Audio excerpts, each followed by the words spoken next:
especially after the summer and sports, my complexion gets unclear. I get some little spots. I like to once a year kind of blast my skin and refresh it and make it look better. And I also have little hormonal breakouts, especially around this area for some reason, like my chin, and to help improve that, to help improve overall complexion in general.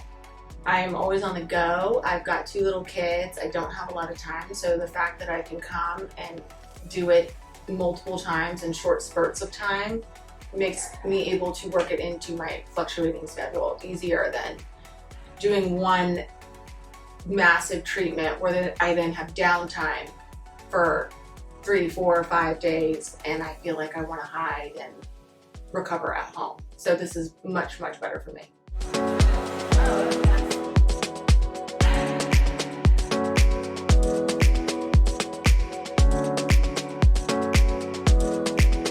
For me, I think it was maybe a level 2 in terms of pain out of 1 to 10, and it was quick and easy and took 15 minutes, so it's a win.